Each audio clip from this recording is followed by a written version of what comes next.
Instagram वालों ने, YouTube वालों ने, फेसबुक वालों ने, टीवी वालों ने, इन्होंने अभी नूतन संवत्सर के पहले बहुत सारे मीडिया पर चलते रहे कि शनि लग गया, शनि लग गया, शनि लग गया। जितने यहाँ कथा में बैठे हो ना, तुम सबने भी मोबाइल में देखा होगा तो देख रहे होगे, वृश्चिक पे लग गया, कुंभ पे लग गया, धैया लग गया, 7.5 लग गया।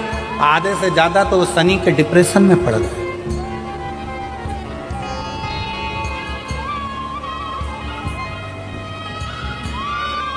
अरे भाई, शिव महापुराण की कथा को उठाकर देखिए।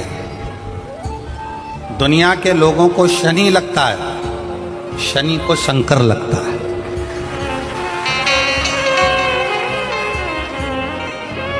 यदि आप भगवान शंकर के मंदिर में जाकर 1 लोटा जल चढ़ा रहे हो, आप भगवान शिव के मंदिर में जाकर अर्चना कर रहे हो, आराधना कर रहे हो, निवेदन कर रहे हो, एक बेलपत्र शिव की उठाकर धोकर वापिस शंकर को समर्पित कर रहे हो, शंकर भगवान का पंचाक्षर मंत्र नमः शिवाय जप रहे हो, शंकर भगवान का षडाक्षर मंत्र ओम नमः शिवाय जप रहे हो, या श्री शिवाय नमस्तुभ्यम का जाप कर रहे हो, तो ये निश्चित मानकर रखो कि आपके पीछे शनि नहीं पड़ेगा, आपके पीछे शंकर जरूर पड़ेगा। और शंकर जब हमारे पीछे पड़ेगा तो हमारा उद्धार अपने आप। शनि मंदिरों में जितने भी शनि मंदिर हैं, आप सारे शनि मंदिरों में जाकर दर्शन करोगे तो शनि महाराज की दृष्टि सामने है। पर शास्त्र कहता है शनि महाराज ने दृष्टि अपने ऊपर नहीं रखी, नीचे की ओर रखी है, नीचे झुका कर। अब लोग समझे तो ना, मंदिरों में जितने शनि मंदिर हैं, सब मंदिरों में शनि की दृष्टि सामने रख दी। जो आता है तेल चढ़ाने, पूजन करने के लिए दृष्टि सम्मुख होती है। शनि महाराज ने अपनी दृष्टि नीचे रखी है। शनि महाराज दृष्टि कब उठाते? जब किसी को नष्ट करना हो। तुम जिस पर दृष्टि डालोगे वो जलकर भस्म हो जाएगा, ये शनि महाराज की धर्म पत्नी ने कहा है। और आज शनि महाराज जी की धर्म पत्नी जिस घर में निवास कर रही हैं, शनि महाराज जिस घर में निवास कर रहे हैं, उस मकान का नाम क्या है? अभी बताया था, क्या नाम था? कुंभ। शनिवार के दिन जो पीपल के वृक्ष में सरसों के तेल का दीप लगाता है, उसको शनि कभी परेशान नहीं करता। एक बात हमेशा ध्यान रखिएगा, मान लो अगर कोई भारी रोग ऐसा शनि महाराज के कारण हो गया हो, अच्छे काम करते करते उल्टे हो रहे हैं, होते हैं किसी किसी के साथ में, विपरीत परिस्थितियां आ जाती है, अच्छा करने जाओ बुरा हो जाता है, अच्छा कर्म करने जाओ बुरा हो जाता है। तो पीपल के वृक्ष की जो छाल होती है, छाल देखिए, पीपल के वृक्ष में जो छाल लगी होती है, उस छाल को घिसकर चंदन बनाकर भगवान शंकर का स्नान कराकर, अभिषेक कराकर, पूजन कराने के बाद में पिपलेश्वर महादेव का नाम लेकर, कौन से महादेव? पिपलेश्वर महादेव का नाम लेकर वो जो घिसी हुई छाल होती है, उस छाल का तिलक भगवान शंकर को लगा लो और उसी का थोड़ा सा भाग अपने कंठ पर, मस्तक पर लगाना प्रारंभ कर दो। धीरे धीरे जो विपरीत दशा है वो सुधरना प्रारंभ हो जाती है। पर नाम याद रखना, पिपलेश्वर, जम के बोलिए, पिपलेश्वर महादेव भगवान शंकर का एक अवतार है, पिपलाद अवतार। पिपलाद अवतार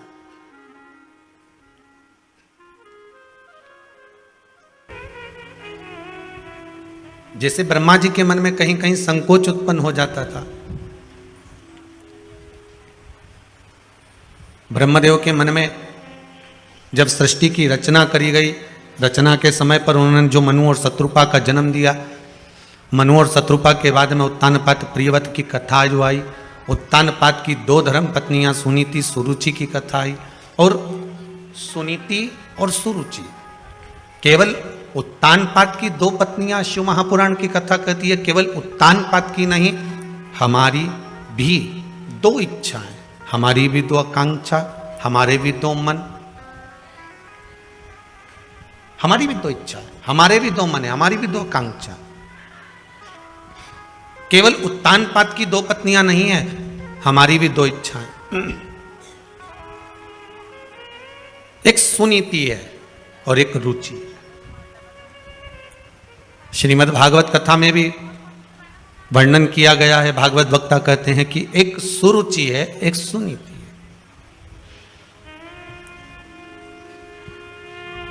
सुनीति जो नीति का पथ निश्चित कर दे, और सुरुचि जो रुचि के पथ को निश्चित करे।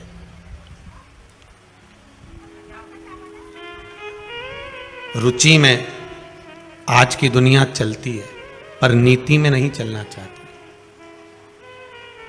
अगर किसी से कह दो कि आप नीति के पथ पर चलिए, आप नीति का मार्ग प्रशस्त कर कर चलिए, तो शायद जीवन सार्थक हो जाए। पर वो रुचि के पथ पर चलना चाहती। सुनीति का विवाह जो उत्तानपाद से हुआ था, गर्भ से संतान नहीं हुई उनके, तो सुनीति को लगा कि मेरे गर्भ से अगर औलाद नहीं होती है, संतान नहीं होती है, तो मैं अपने पति से कह दूं कि तुम दूसरा विवाह कर लो।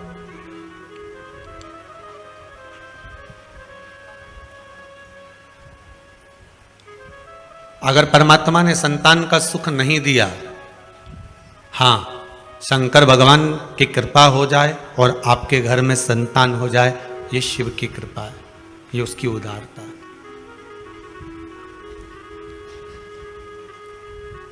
अगर मान लो भगवान ने संतान नहीं दी है, तो आप दुनिया में गोदी संतान लेकर आ जाओगे ना, तो वो भी सुख नहीं देने वाला। क्योंकि भगवान ने लिख दिया था कि तेरे ललाट में ये संतान का सुख नहीं है। श्रीमद् भागवत में वर्णन आता है, धुंधकारी की कथा, भागवत आपने खूब सुनी होगी, उसमें आती है कि संतान नहीं हुई, संतों के द्वारा फल मांग कर लाया आत्मदेव, उस फल को दिया, फल गाय को खिला दिया गया, संतान का सुख नहीं था ना, तो उसने अपनी सहेली की संतान ले ली। सहेली की संतान भी इतनी उपद्री हुई कि मां को उस औलाद के चक्कर में कुएं में डूब के मरना पड़ा।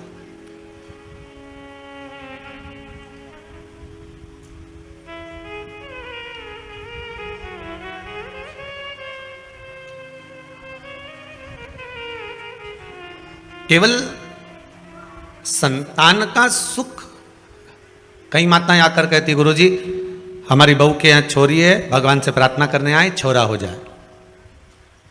अच्छा, पर श्री शिव महापुराण की कथा तो कहती है कि बेटा 1 कुल को तारता है और बेटी 2 कुल को तारती है। और मान लो बेटा हो भी गया, आपने मांग कर, विनती कर कर मांग भी लिया और भगवान ने दे भी दिया, और वो बेटा अगर आपको सुख नहीं देगा तो आप क्या करोगे? फिर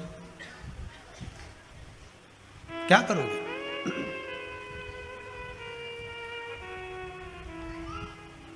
सुख इस भाग्य में लिखा होना चाहिए। कार्तिक महीने में एक दिया, अगर दीप लगा दिया जाता है, एक दिया बेलपत्री के नीचे, आंवले के नीचे या पीपल के नीचे लगा दिया जाता है, तो उसका भी भंडार अपार सुख दे जाता है। तो ये तो शिव महापुराण की कथा है, कोई साधारण है क्या? सुख है।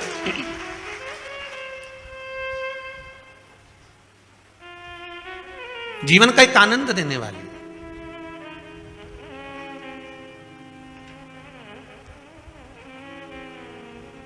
और कहीं ना कहीं हमारा पुण्य, कहीं ना कहीं हमारा सत्कर्म, कहीं हमारे पूर्वजों का पुण्य कि गुल्लक जब भराई होगी तब जाकर ये कथा आप लोगों के भाग्य में आई होगी। पुण्य की गुल्लक भराती है तब जाकर कथा हो पाती है। और आप लोग भी इतने जो श्रवण करने के लिए बैठे हो, खिड़कियों में दर्शन हो रहे नहीं हो रहे, कैसे कैसे कहाँ कहाँ से आकर सुबह सुबह से रात रात भर से इंतजार करते हो। कोई तो सुबह 4 बजे से 3 बजे से जगह संभाल कर बैठे हुए हो, और कथा का इंतजार होता है दोपहर 2 बजे का, बाट जोते हो, इंतजार करते हो, कितनी प्रतीक्षा करते हो केवल शंकर की कथा के लिए। अब जितना इंतजार आप आस्था चैनल के माध्यम से कर रहे हो, चाहे फेसबुक यूट्यूब के माध्यम से कर रहे हो, चाहे कुबेरेश्वर धाम में आकर कर रहे हो, जितनी प्रतीक्षा, जितने घंटे आप भगवान की कथा में बैठे हो और जितने घंटे आप भगवान की इंतजार में प्रतीक्षा में लगा रहे हो, उतना भगवान आपके भी भंडार भरने में लगाता ही रहेगा। ये उसकी कृपा है, वो देता जरूर है। ये इतने जो पत्र आए हैं, ये आज के पत्र हैं सारे, हो ये सब आज के पत्र हैं।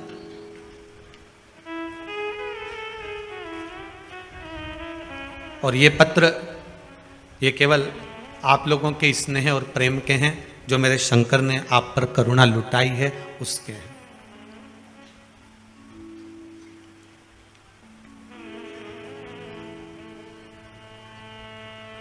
केवल एक समस्या ही नहीं, समस्या के पत्र तो आप लिखते ही कम हो, पर क्योंकि समस्या लिखकर भी करोगे क्या, उसके सामने बोलकर चले जाओ बस।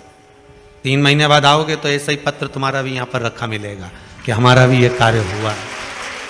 समस्या तो उसको बोल कर जाइए, 3 महीने बाद आओगे ना तो ये पत्र आपका भी एक इस क्रम में रहेगा कि बाबा ने मेरे पर भी ये कृपा करी है, ये मेरे पर करुणा करी है। उसकी उदारता बड़ी है हमारे। सुनीति और सुरुचि, अगर भगवान ने ललाट पर संतान का सुख लिखा है तो संतान सुख देगी। फिर वो पड़ोसी के बच्चे क्यों ना सुख दे दें, देवरानी जेठानी के बच्चे क्यों ना सुख दे दें, आपके बच्चे क्यों ना सुख दे दें, फिर वो संतान का सुख है तो भगवान देगा, कैसे भी देगा। और अगर ललाट पर भाग्य में संतान का सुख नहीं है तो तुम चाहे किसी की भी औलाद को लेकर गोदी में बिठा लो, चाहे किसी का भी खर्चा उठा लो, जब भगवान ने तुम्हें अपनी निधि और वो सुख से वंचित क्यों रखा, संतान के सुख से वंचित क्यों रखा। जब सारी दुनिया को औलाद दी, सारी दुनिया को संतान दी, तो तेरी गोदी खाली क्यों रह गई। तो भगवान से कभी एकांत में पूछना कि मेरी गोदी क्यों खाली रखी, भगवान कह देगा इसलिए खाली रखी क्योंकि पूर्व में तू संतान के सुख में इतनी उलझ गई थी कि संतान ने तुझे ताने दिए, अपशब्द किए, तू उसी के मोह में पड़ गई थी। जैसे श्रीमद् भागवत में आता है जड़ भरत का चरित्र, भरत जी महाराज का चरित्र। भरत जी महाराज हिरण के उस मोह में इतने पड़ गए थे कि मरने के बाद हिरण की योनि प्राप्त कर ली थी।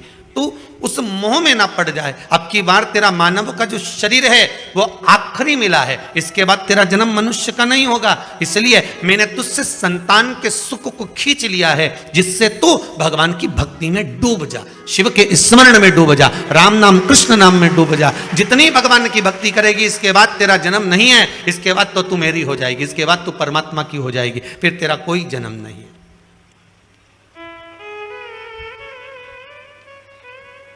अगर सुख से परमात्मा वंचित रख रहा है, आप विनती करो परमात्मा से, वो देगा तो अच्छी बात है। आप निवेदन करके जाओ भगवान से, वो गोदी भर दे आपकी तो अच्छी बात है, कोई दिक्कत नहीं। पर अगर सुख से, किसी भी सुख से परमात्मा ने वंचित रखा है तो उसमें कुछ ना कुछ भाग होगा।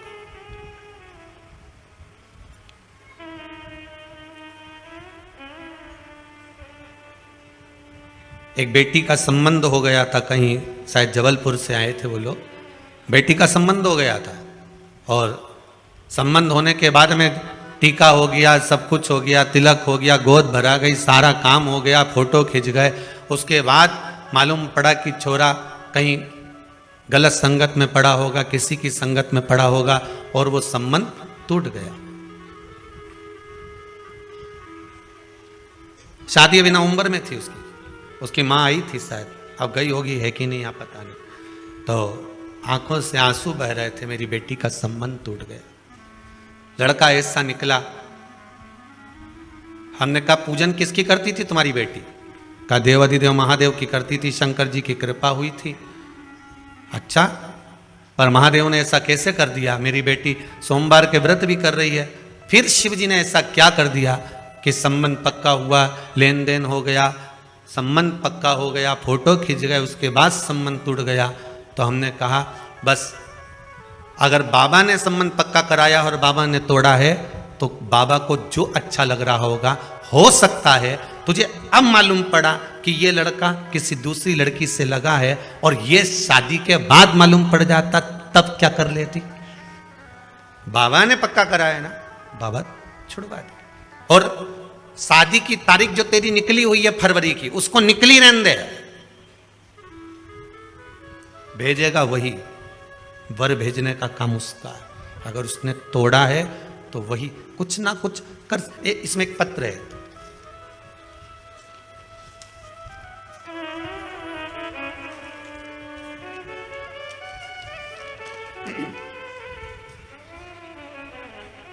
श्री नितिन जी पंचाल, इन्होंने पत्र लिखा, गुरुजी मुझे इंदौर के गवर्नमेंट कॉलेज में इंजीनियरिंग में एडमिशन लेना था। उसके लिए मैंने 2 बार काउंसलिंग के फॉर्म भी भरे, परंतु दोनों बार मुझे कोई गवर्नमेंट कॉलेज नहीं मिला। इससे मैं बहुत निराश भी हो गया था। इस कारण से मैंने इस पूरे संदर्भ को इस कथा के यजमान, अच्छा अभय जी सारस्वत अंकल जी और आंटी जी को बताया था। जरा माइक देना बच्चे को, जरा बताया। तो अंकल जी और आंटी जी ने मुझे 2 उपाय बताए थे, एक बेलपत्र वाला, एक बेलपत्र की जड़ वाला। बच्चे को दीजिए। श्री शिवाय नमस्ते। नितिन पंचाल जी आप ही का नाम है? कहाँ से आए हुए हैं? इंदौर से। इंदौर से। बाबा ने क्या कृपा करी आप पर? पहले 2 बार काउंसलिंग के राउंड में नाम भरा था, लेकिन दोनों बार नहीं आया। उसके बाद फिर अंकल आंटी ने बताया कि ये वाला उपाय करो तो तेरा एडमिशन पक्का हो जाएगा, मतलब बोल दिया था पक्का हो ही जाएगा। तो फिर मैंने ये 2 उपाय किए और उसी दिन मेरा एडमिशन भी हो गया, और वो भी गवर्नमेंट कॉलेज में। बाबा की कृपा। गुरुदेव हम जिस दिन आए थे उस दिन शाम को इसका फोन आया कि आंटी मेरा नंबर नहीं आया 2 में।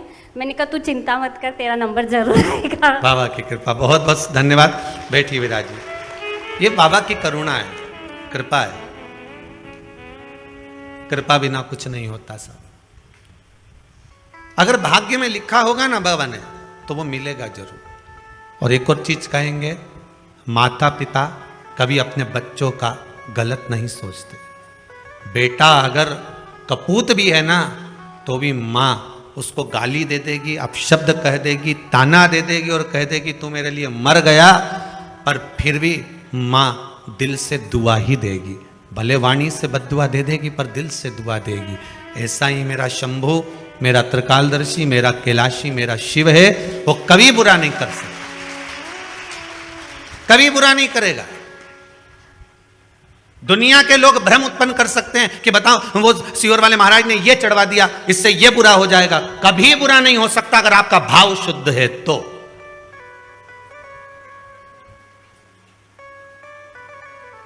आज एक माताजी ने सुबह प्रश्न किया था, गुरुदेव कोरोना महामारी में मेरे पति मर गए। मेरे को एक ब्राह्मण देवता ने, एक पंडित जी ने कहा था कि तुम इतने महामृत्युंजय के पाठ करवाओ। मैंने महामृत्युंजय के पाठ करवाए। कम से कम मेरा 50,000 रुपए मैंने महामृत्युंजय के पाठ में खर्च कर दिया, लाखों पाठ करवा दिए, और मेरा पति वेंटिलेटर पर पड़ा रहा। मैंने ब्राह्मण देवता को, उन्होंने कहा अकाउंट में डलवाओ, मैंने अकाउंट में डलवाया। उनके पाठ चल रहे थे, उन्हें फोटो भी भेजे, संकल्प भी लिया। पर यह बताओ, जब मेरे पति के पाठ चल रहे थे महामृत्युंजय, और आप कहते हो कि शंकर का भजन जिसका होता है वो मर नहीं सकता, तो मेरा पति कैसे मर गया? बात इतनी सी है, आप उसका उत्तर दीजिए। हमने कहा मां बस डॉक्टर दवाई लिखा है, समय पर अगर उसको खिला दी जाए, एक अटैक आता है तो एक इंजेक्शन लगता है, शायद महंगा सा आता है, 50, 1,000, 25, 40,000 का एक इंजेक्शन आता है। वो इंजेक्शन टाइम पर लग गया, छाती पर लग गया, तो हार्ट अटैक का जो मरीज होता है वो बच जाता है। बोलो सही है कि गलत है? एक इंजेक्शन लगा और वो बच गया, वो बचा।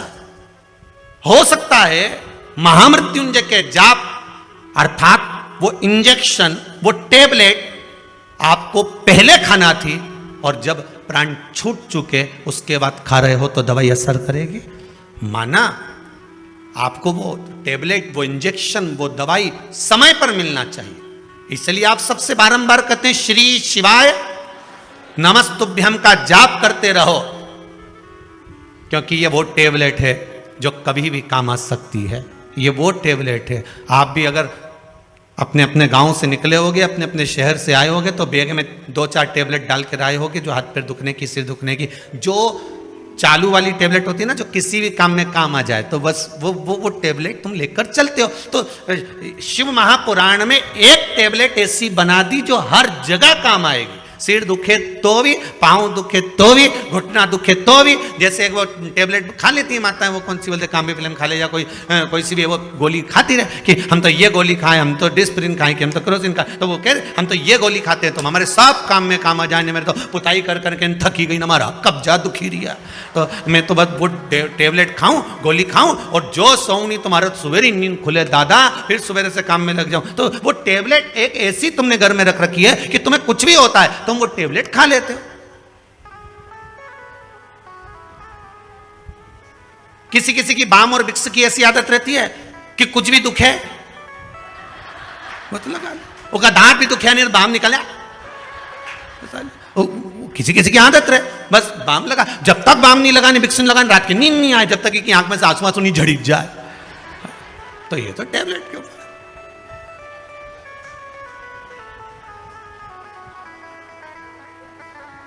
किसी किसी की आदत रहती है कि थोड़ी सी भी तकलीफ आई तो ये 2-3 बार अगर बीपी नहीं नपा ले तो इसको आनंद ही नहीं आया।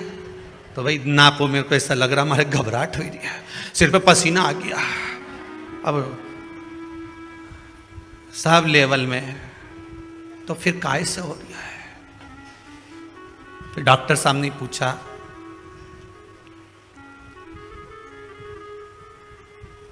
घबराहट किस चीज की हो रही है? पता नहीं, बस सिर पे पसीना आ रहा है। डॉक्टर बोले कुछ नहीं है, दिवाली का टाइम है, बहू करवा चौथ का बाजार करने गई होगी, इसलिए थोड़ा सा लेवल गड़बड़ हो रहा है। बाबा घर में धन का लेवल गड़बड़ हो और यहां तुम्हारा लेवल गड़बड़ हो रहा है। क्यों सोचा? एक टेबलेट ऐसी होती है जो कहीं पर भी काम आ जाती है। श्रीमद् भागवत में एक टेबलेट दी, 12 अक्षर मंत्र ओम नमो भगवते वासुदेवाय। रामचरितमानस में भी एक टेबलेट दे दी, राम। शिव महापुराण में एक टेबलेट दे दी, श्री शिवाय नमस्तुभ्यम। ये वो टेबलेट है जो हर जगह काम आ जाती है, हर जगह।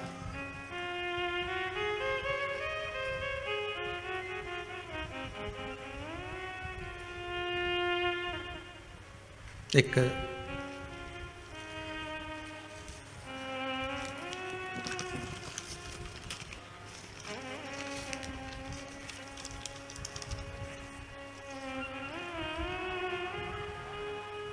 हैदराबाद से एक पत्र है,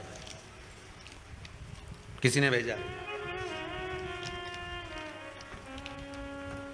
अच्छा, छब्बा छुब्बू के भेजा रे, हाथ का लिखा हुआ नहीं है वो। मैं विदित सांघी, 15 साल का हूं। मैं हैदराबाद तेलंगाना से हूं। मैंने पहली बार आपकी महापुराण पुरुषोत्तम मास में सुनी थी। मैं अपनी माँ से बहुत पहले से एकादशी करने की अनुमति मांग रहा था, पर माँ ने नहीं दी। पर आपके महापुराण सुनने के बाद मेरी माँ ने मुझे एकादशी करने की इजाज़त दे दी। मेरे बर्थडे पर भी मेरी एकादशी का व्रत पड़ा, तो मैंने व्रत रखा। पहले मेरा मन भगवान में बिल्कुल नहीं था। ये बच्चे ने लिखा है, पत्र यहीं रहेगा, आप बाद में भी पढ़ सकते हो। पर अब मेरा मन ऐसा हो गया है कि बिना भगवान के मेरा मन रहता नहीं है। कितने साल का बच्चा लिखा है इसमें? 15 साल का बच्चा लिखा है, हैदराबाद।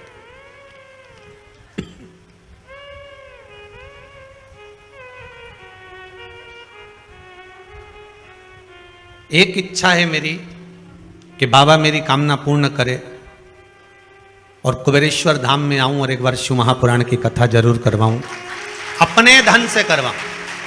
अब 15 साल का बेटा कह रहा है कि मैं अपने धन से शिव महापुराण की कथा करवाऊं। विदित सांघी इनका नाम है, हैदराबाद।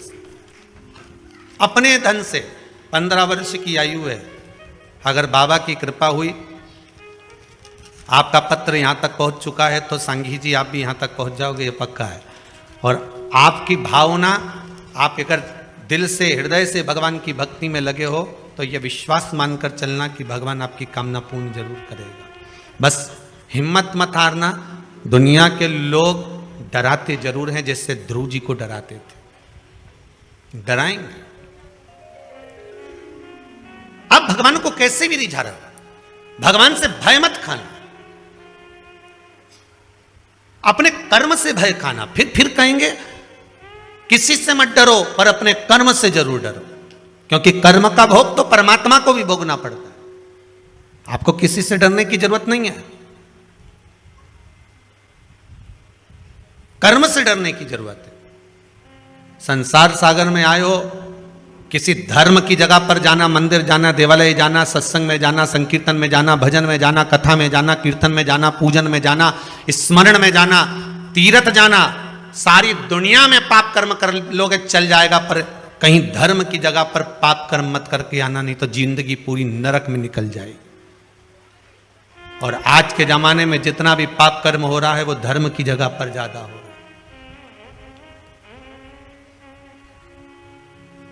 लोग जाते हैं गंगा नहाने के लिए, पुण्य कमाने के लिए, और कई लोग वहां पर बैठे रहते हैं तुम्हारा पर्स चुराने के लिए। तुम करो गंगे हर, वो तुम्हें करे नंगे हर। बस तुम पानी में कूदे और उन्होंने तुम्हारा सामान ले। जो गंगा नहाने गए हैं, इनके पूर्वज ऊपर बैठकर भगवान विष्णु उनकी पीठ को थपथपा कर कहते हैं कि तेरे घर के बच्चे गंगा में नहाकर तुम्हें तर्पण कर रहे हैं, तिलांजलि दे रहे हैं, तुम तर गए, 7 पीढ़ियां तुम्हारी तर गई। और जो गंगा के घाट पर बैठकर चोरी करता है, तो भगवान उसके पूर्वजों के पास भी बैठकर कहते हैं धिक्कार तेरे जीवन पर, जो तेरे वंश के लोग चोरी कर रहे हैं। गंगा ना, अरे घाट तो छोड़ देते, कथा तो छोड़ देते, सत्संग तो छोड़ देते, मंदिर तो छोड़ देते, धर्म की जगह तो छोड़ देते।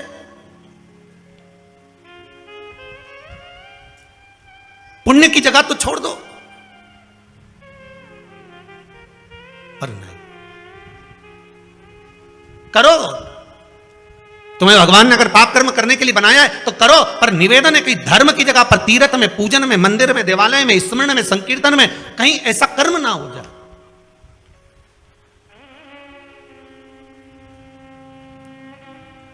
बचिएगा बेकार कर्म से, धर्म की जगह पर जाकर।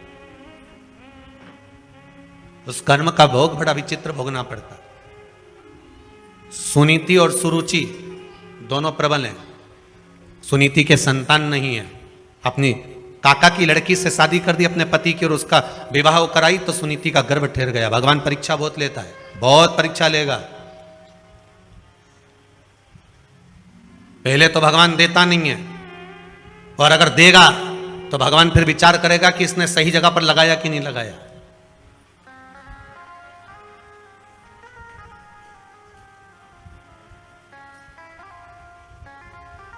पहले तो देता नहीं है, और देता है तो ये विचार करता है कि ये सही जगह लगा रहा है, सत्कर्म कर रहा है, भजन कर रहा है, कीर्तन कर रहा है, नाम स्मरण कर रहा है, नाम जाप कर रहा है कि नहीं कर रहा। वो चित्त वृत्ति को लगाने का प्रयास करे।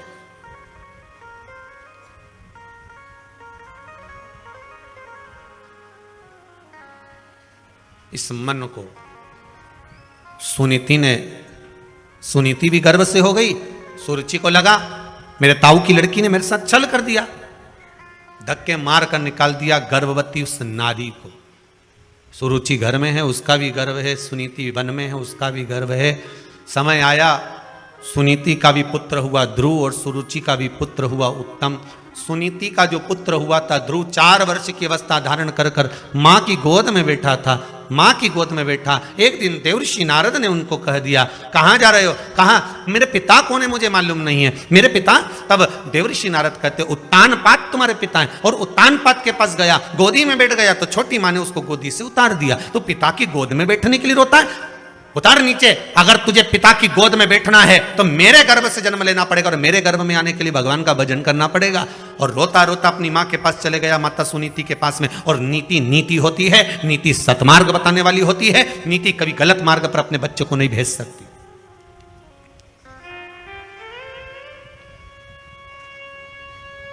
अगर आज के समय में आपके बच्चे गलत मार्ग पर चल रहे हैं तो उसमें पड़ोसी का कोई दोष नहीं है, दोष तुम्हारा है। भोजन कराते हो, बच्चे नहीं खाते तो मोबाइल पकड़ा देते हो। बोलो सही है कि गलत? खाना नहीं खा रहे, दोच के खवा रहे।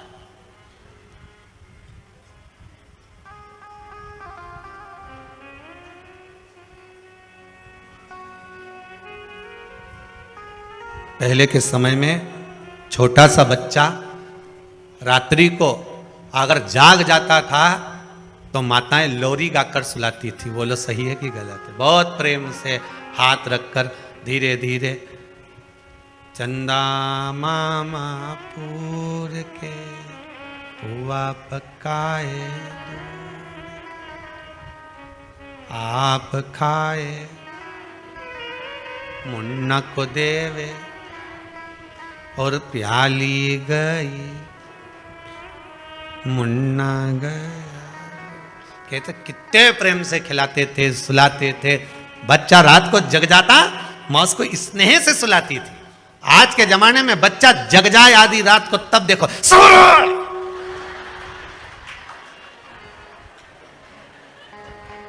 ऐसी चिल्लाए कि पड़ोसी जो सो रहा वो जाग जाए। उठ के बैठते से बोला, अरे ओ जगदम्बा तेरे हाथ जोड़ो, काय चिल्ला रही है? लो तुम चुप करा लो, ऐसी औलाद पैदा हुई है, सो जा। आधी रात को तांडव चल रहा है कि तू तो काली रे कल्याणी रे जित देखूं ते जोग मार। तू कौन से गांव से आई मारी माई? कौन गांव की? और तू तो मेरे संग परनाई मारी।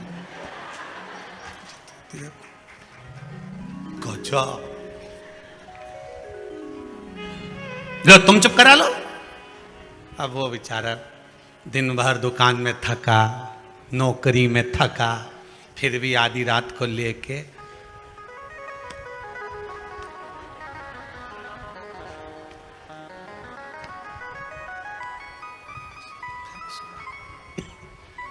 मां को दया आ गई। कौन सी मां को? या जगदम्बा के नहीं, वो पावागढ़ वाली अंबा को, वो दया आ गई। बेटा ला मेरे को दे छोरा को, तू जा सो। दादी ने गोदी में लिया, ऐसी गोदी रखकर दादी पीछे तकिया लगाकर सो गई। गोदी में लाला को हिलाती रही, लाला सो गया। दादी, जहां प्रेम हो, करुणा हो, वात्सल्यता हो, स्नेह हो, वहां पर तो नींद आ ही जाती है। प्रेम।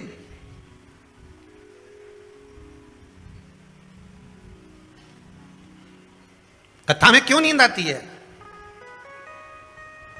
किटी पार्टी में तो आई नहीं, ना शॉपिंग मॉल में आई, पर कथा में आई। कारण क्या है? बच्चा सारे मोहल्ले में खेलता है, पर बच्चा जब मोहल्ले में खेलने के बाद अपनी माता की गोद में आकर बैठता है, माँ उस पर हाथ रखती है और बच्चे की आंख में नींद आ जाती है। तो पड़ोसी के यहाँ बच्चे को नींद क्यों ना आई? उसके यहाँ गया था खेलने, वहां क्यों नहीं सोया? वहां गया था, वहां क्यों नहीं सोया? क्योंकि माता की गोद एक ऐसी गोद होती है जहां बच्चे को नींद आ जाती है। शिव महापुराण, भागवत कथा, राम कथा, गीता, ये जितने पुराण, जितने शास्त्र, जितने वेद हैं, ये मेरे परमात्मा की गोद है जिसमें बैठते से नेत्र बंद हो जाते हैं। ये मेरे परमात्मा की गोद है जिसमें बैठे और निंद्रा समाहित हो जाती है, नींद आ ही जाती है। होता है।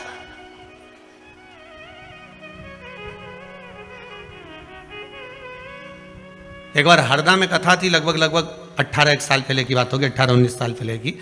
और वहाँ का दशहरा मैदान में खेल का ग्राउंड था, वहाँ कथा चल रही थी। कथा में टेंट लगा बहुत सारा, जनता भी खूब, बैठने की जगह अलग नहीं। अब वो एक खंबे से टिक के एक अम्मा बैठ जाए काला चश्मा लगा के, अब वो काला चश्मा लगा के बैठ जाए और उसके पास एक भी नहीं बैठे। अब जब जगह की कमी तो सरक सरक के बैठ जाओ, पर उसके पास एक नहीं बैठे। अब बार बार वही ध्यान जाए कि जब जगह नहीं है तो वहां क्यों नहीं बैठ जाता। हमने 2-4 से कहा कि खसक जा, बैठ जा, तो वहीं से मुंडी हिलाए। अब भजन करते करते हाथ हिलाते हिलाते फिर बोल दिया, अब वहीं से क्या। आखिरी में कथा छूटी तब पूछा, क्यों तुम उसके पास क्यों नहीं बैठो रे? अरे गुरुजी घुर्राटा भरे। अच्छा कहाँ है वे? तो क्या वो आ रही, अभी तुलसी लेने आएगी, बेलपत्र लेने आएगी। वो आई और आई तो हमने पूछा, क्यों माँ तू कथा में सोए, घरे नहीं सोते में ना, यहां सो जाती है? कि गुरुजी माँ तो नर्मदा मैया के 4 नरियल चढ़ाऊं, ऐसी 2 बजे से 5 बजे तक कथा हमारी हरदा में होती रहे, वो बहू से पीछा छूटा रहे और यहीं सोती रहो। घरे जाओ तो उनका छोरा छोरी प्राण खाए, कम से कम 2 बजे से 5 बजे तक। अच्छा चश्मे में आंख दिखती भी नहीं कि सो रही। अपन तो सोचे कि ऑपरेशन कराया होगा आंख का, अब अपने कहीं मालूम कि ये सो रही। अपने कौन सा मालूम कि ये ऑपरेशन कराई नहीं है तो ये ऐसी लगा के आई। अब महाराज सुनीति सुनीति है, सुरुचि सुरुचि है। भाव की निर्मलता होगी तो भजन का जो सुख है वो अपने आप प्राप्त हो जाता। मैं पिता की गोद में बैठा था, धक्के मार कर निकाल दिया मुझको। मां कहती है अगर पिता की गोद में बैठने के लिए रो रहा है, रोना है तो परमात्मा की गोद में बैठने के लिए रो, जिसकी गोद से कोई नीचे नहीं उतरता। मां कहां मिलेगा वो? सर्वस्व हर जगह। ब्रह्मदेव जब सृष्टि का निर्माण करे थे तब भगवान विष्णु से पूछा था कि आपके पिता कौन है? शिव। मेरे पिता भगवान शंकर हैं। शिव कहां है? शंकर कहां है?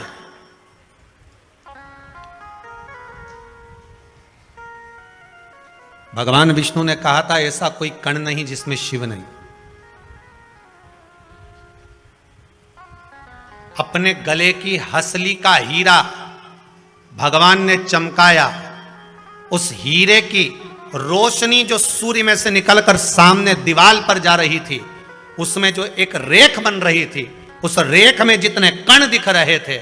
कभी आप भी प्रैक्टिकल करना, बच्चे लोग कांच चमकाते हैं, उस कांच को दीवार पर लगा दो और वो जो रोशनी जा रही है उसके बीच में आप देखेंगे बहुत बारीक बारीक कण दिखेंगे, बहुत बारीक बारीक। गले के हीरे का जो प्रकाश था, उस प्रकाश की जो रोशनी थी, उस रोशनी के बीच का जो क्रम था, उसमें जो कण कण दिख रहे थे, इतने कण। आप भी प्रैक्टिकल करके देखना, तुम्हारे यहां भी धूप आती होगी, छांव आती होगी, तो धूप में कांच रख दो, कांच का उजाला तुम्हारे घर में करो, उसमें जो रोशनी के बीच की जो जगह होगी, उस जगह से उस जगह के बीच में जो प्रकाश जा रहा होगा, उसमें बारीक बारीक ढेर कण हो। भगवान ब्रह्मदेव से कहते हैं यही कण, हर चप्पे चप्पे में, कण कण में शिव तो है, सब में। तेरी कृपा बिना न हिले एक भी अणु, लेते हैं श्वास तेरी कृपा से तनु तनु। हे गंगद्वार मुक्ति द्वार ओमकार तू, आयो शरण तिहारी भोले तार तार तू। कण कण में, सब में वही समाया, ऐसा कोई स्थान ही नहीं बचा जहां शिव तत्व न हो, ऐसा कोई स्थान।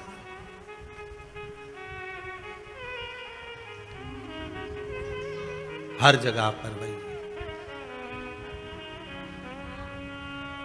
तेरी कृपा विना न हिले एक भी अणु। प्रकाश में जो अणु दिख रहे हैं, छोटे छोटे कण दिख रहे हैं, शंकर ही हिला रहा। आपको और हमको चलाने वाला भी शिव ही तो है।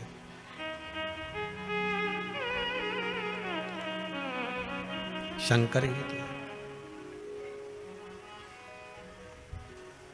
बस इन नयनों में कोई ऐसा चश्मा एक चढ़ जाए ना एक बार, जिससे कुछ नजर नहीं आए, केवल शंकर नजर आए, केवल शिव, उसके सिवाय कुछ भी नहीं। केवल शंकर नजर आए और कुछ चाहिए ही नहीं। और जब हर जगह पर, हर स्थान पर शिव नजर आने लगेगा, तो यह पक्का है कि अब तुम्हारी दृष्टि कोई साधारण नहीं रही है। ध्रुव जी महाराज ने अपनी माता से पूछकर भगवान का तप करा तो ऐसा तप करा कि मैं मंत्र किसका जपूं। पहले तो नारद जी महाराज विचार में पड़ गए कि इसको गुरु मंत्र कैसा दिया जाए, मंत्र भी बड़ा प्रबल होना चाहिए। फिर निवेदन करूंगा, इस व्यास गादी से हाथ जोड़कर निवेदन करेंगे, पानी पियो छान और गुरु करो जान। 50 बार विचार करना तब जाकर गुरु करना। हंसी खेल में गुरु मत कर लेना कि एक जनी ने वो गुरु करा ने बहुत अच्छा है, ने जोरदार है, ने तुम तो बस कपड़ा की दुकान जैसी मत चली जाना कि कपड़ा जोरदार है। हो अगर कपड़ा जोरदार है तो पानी में भिंगो के देख लो। कपड़े वाले से कहना 2 मीटर कपड़ा दे, पहले पानी में भिंगो के देखूंगी, उसकी बात करूंगी। नहीं तो कहीं कहीं का कपड़ा तो अच्छा दिखे, कपड़ा कौन सा बुरा। जरा जाओ तो सही बाजार में साड़ी लेने जाओ, एक से बढ़कर एक मिल जाए। आज के जमाने में 200 रुपया में ऐसी जोरदार ने पटली लगा कर टांग दी, 200 की सेल।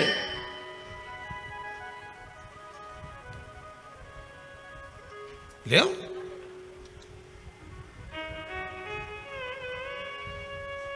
मिलेगी बहुत। अभी दिवाली आ गई है, ठेलों पर ऐसे प्रेस करे हुए, पन्नी में भरे हुए, कागज लगा हुआ, बढ़िया 60-60, 70-70, 80-80, 100-100 रुपया में शर्ट मिलेगा। ने एक बार शर्ट लेके गया ने पानी में डुबकी ने गई। अब के बताओ, हम तो लाए थे। तो फिर घर के लोगों ने समझाया कोई बात नहीं, 60 रुपया की तो थी, एक बार तो पहन ली। नहीं पहन तो ली, पर वो सवेरे पहनी ने शाम के तो चल रही गई, वो तो दिखे। पर फिर भी कोई बात नहीं, अपन ने ली ना, अपन पहन ली ना, बस वो।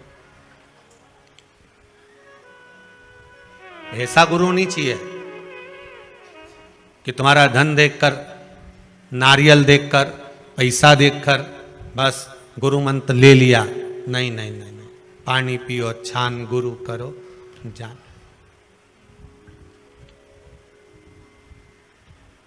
50 बार विचार करो कि गुरु मंत्र कोई साधारण मंत्र है। भगवान शिव की कथा कहती है, ओगढ़दानी त्रिकालदर्शी कैलाशी शिव का चरित्र कहता है। भगवान आनंद की राशि है। ध्रुव जी महाराज को माता ने ज्ञान उपदेश दिया और ज्ञान उपदेश देकर कहा, हे ध्रुव जी,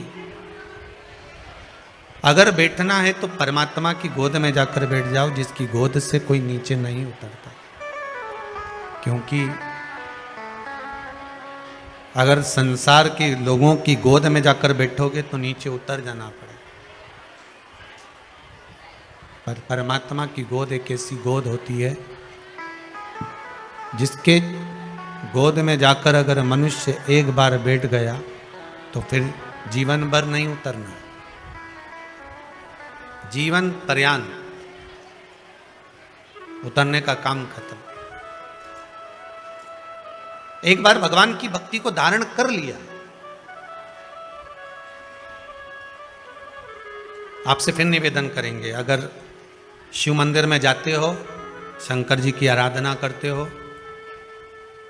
जो जल शिव जी को समर्पित करते हो, उसी जल में से थोड़ा सा आधी चम्मच जल अपने पात्र में वापिस लेकर आया करो। लाते हो वापिस लाया करो, खाली पात्र वापिस नहीं लाना। जो भगवान को जल चढ़ाया है आपने, उस जल में से थोड़ा सा जल 2 बूंद भी लेकर आओगे ना, और वो जल अपने घर में छींटो, प्रतिदिन छींटो, उसका क्या फल मिलता है ये आपको 3 महीने में मालूम पड़ जाएगा।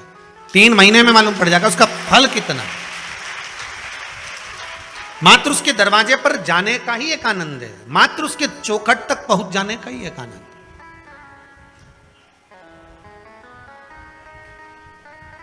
एक माता जी लिख रही हैं पत्र के अंदर कि मेरे दामाद की नौकरी छूट गई थी। अब देखो पत्र ढूंढना पड़ेंगे, एक तो इतने सारे पत्र हैं। किसने लिखा वो खड़ी हो जाओ। ये मेरे दामाद की नौकरी छूट गई थी, तो किसने लिखा पत्र?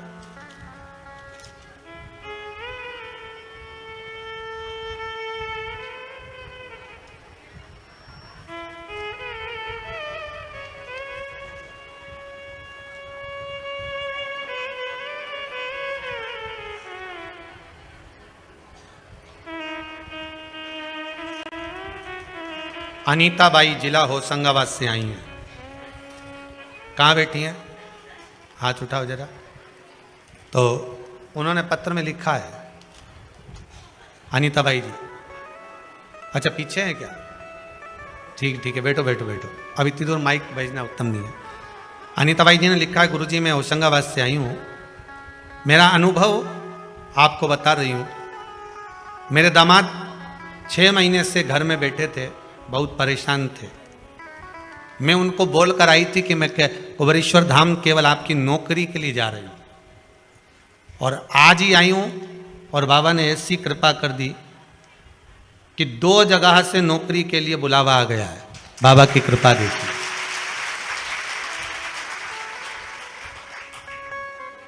मैं लिख नहीं पा रही हूँ कि बाबा ने कितनी कृपा करी है। ये वो खड़ी थी पीछे अनीता भाई।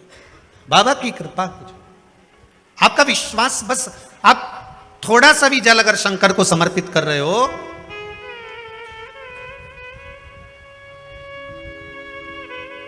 किसी ने पूछा कि गुरुदेव आप कहते हो कि पशुपति व्रत करो, तो पशुपति व्रत करते समय एक दिया प्रसाद का एक भाग अपने घर पर लेकर आओ। पर हम जहाँ पूजन करने जाते हैं वहाँ पंडित जी बोलते हैं कि आप तो सारा सामान यहीं भगवान के लिए दिया लाए हो, तो दिया भगवान को ही लगाओ। जो भाग लेकर आए हो वो भगवान को समर्पित करो।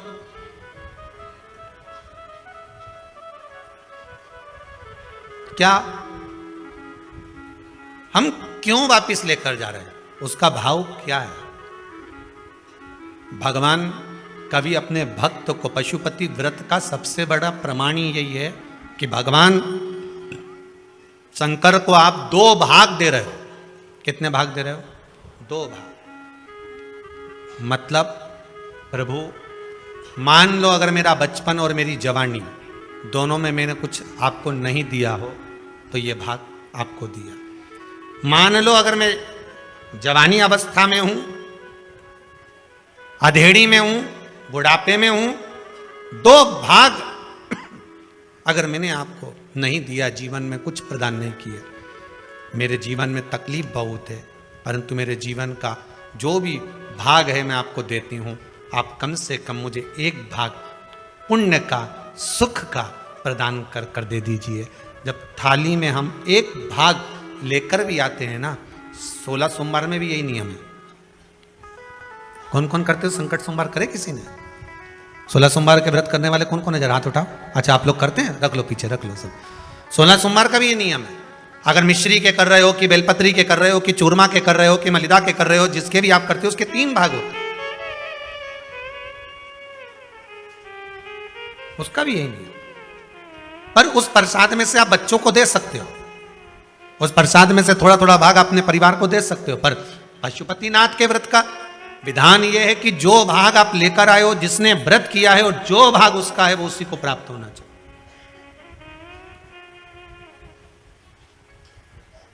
वो उसी को प्राप्त। अगर हम जल चढ़ाने शंकर जी को जा रहे हैं, उसमें से 2 बूंद जल, थोड़ा सा भाग हम वापिस लेकर आ रहे हैं, तो ये समझ कर चलिए कि हम भगवान के चरणामृत को, भगवान के चरणोदक को, भगवान की चरण की रच को, और जो शंकर भगवान के शिवलिंग पर, शिवलिंग तो शंकर हैं, जलाधारी पार्वती है, 2 भाग जो जा रहे हैं वो कार्तिकेय गणेश हैं, बीच में अशोक सुंदरी है, ऊपर से जो जल गिर रहा है जया विषहरा सामरी बारी दौतली देव शिव जी की 5 बेटियां हैं, और जहां से जल बहकर जा रहा है वहां 33 कोटि देवताओं का भाग है। ऐसे जल को जब हम लेकर आते हैं तो उस जल से हमारा घर, मन, तन सब पवित्र हो जाता है, सब पवित्र। थोड़ा प्रयास करें। हम तो यहां तक कहेंगे अगर व्यापार भी नहीं चल रहा हो ना तो थोड़ा सा 2-3 दिन करके देख लो। अभी तो दिवाली का टाइम भी है, आपको मालूम पड़ जाएगा। 2-4 दिन करने में आपका जाता क्या? शंकर जी के मंदिर से चरणोदक लेकर आए, जल चढ़ाया, लाए, ले दुकान पर, ले जाओ, छीटो जरा दुकान पर, देखें जरा सीवर वाला महाराज बहुत बड़बड़ करे, जरा देखा तो ले जाओ जल। उपासना करिए शिव का, भगवान की भक्ति में रम जाए। ध्रुव जी महाराज ने जो साधना करी है, उस साधना का बल ये मिला कि भगवान को बैकुंठ छोड़कर ध्रुव जी के पास आना पड़ा।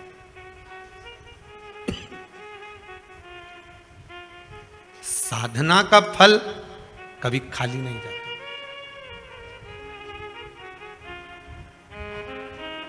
कभी खाली नहीं जाएगा।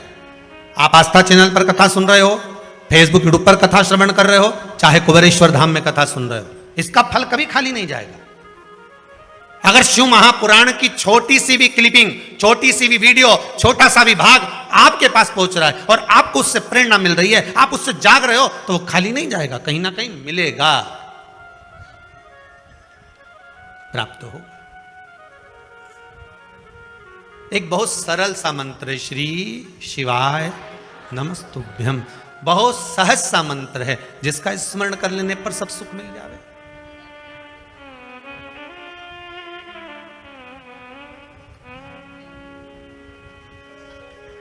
महाराज आपका स्मरण है, बस समय पर टेबलेट खाओगे, समय पर गोली खाओगे तो वो असर करेगी, नहीं तो नहीं करेगी। मर जाने के बाद किसी को गोली खिलाओगे तो वो असर करेगी क्या? अब तो निपट गए, पर जीते जी उसको उसका सराहना चाहिए, खिला दिया असर। संसार में आए हो, दुख बहुत सारे हैं, तो शंकर भगवान के पूजन के विधान भी बहुत सारे। दुनिया के लोग इनको टोटका बोलते हैं, पर शिव महापुराण में इसको विधान बोलते हैं। क्या बोलते हैं? विधान।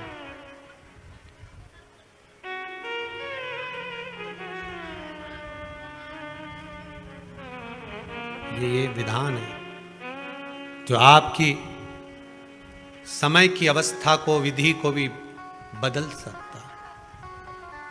बस उसको समझने वाला चाहिए और सही मायने में उसको करने वाला चाहिए। दुनिया के लोग भले उसको टोटका बोलते हो कि गुरुजी तो दिन भर कथा में बैठे बैठे टोटके बताते रहते हैं, विद्या बताते रहते हैं। यहां कौन सी तंत्र विद्या बताई जा रही है? यहां कौन सा ऐसा बताया जा रहा है कि आपका लाखों रुपए खर्च हो रहा है? 1 लोटा पानी में कौन सा लाख रुपया खर्च हो गया? शंकर जी के मंदिर का शिखर देखने में कौन सा खर्चा हो गया? पीपल के पत्ते पे शेष चढ़ाने से कौन सा खर्चा हो गया? बेलपत्री चढ़ाने से कौन सा खर्चा हो गया? शिव उपासना में कोई खर्चे का प्रमाण नहीं है। शिव उपासना में तो केवल तुम्हारी भक्ति का प्रमाण, केवल भक्ति, उसके सिवाय कुछ नहीं।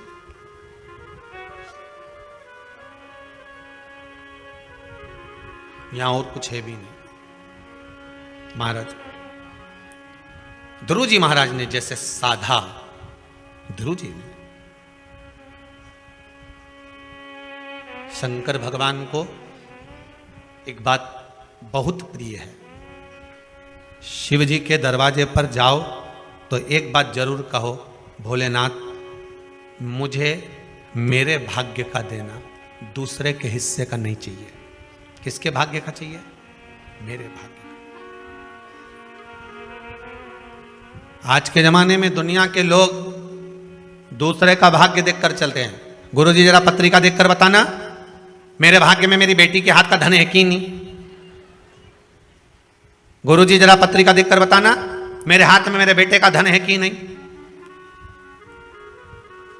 फिर गुरुजी भी ऐसे मिलते हैं, तेरे भाग्य में तो गज केसरी योग चल रहा है, जमीन में से हंडा निकलेगा, तेरे पूरे परिवार में किसी को नहीं मिलेगा, तेरे को ही मिलेगा। गुरुजी जगह बता दोगे क्या? अमावस की रात को आऊंगा। रामचरितमानस की जब शुरुआत होती है तो एक कपटी साधु रामचरितमानस में पढ़ना, कपटी साधु, साधु का रूप रखकर, जो पहले हार चुका था सेना, वो कपटी रूप रखकर राजा से कहता है कि मैं तेरे आऊंगा और भोजन बनाऊंगा और तू ब्राह्मणों को बुला और भोजन करा। सुनी कि नहीं सुनी कथा? भोजन कराना। तब आकाशवाणी होती है कि ये तो कपटी साधु है और तूने ब्राह्मणों को जो भोजन करा रहा उसमें मांस मिला हुआ। गलत है। मैं आऊंगा रात को और तुझे जगह बता दूंगा और तू तैयारी रखना, और रात के और खोदना, और खूब खोदा साहब, इतना खोदा, इतना खोदा, इतना खोदा, फिर उनमें से कोयला निकला। तो हमने भी कह दिया लाइट की कमी हो रही, कोयला कंपनी को दिया, कोयला निकला।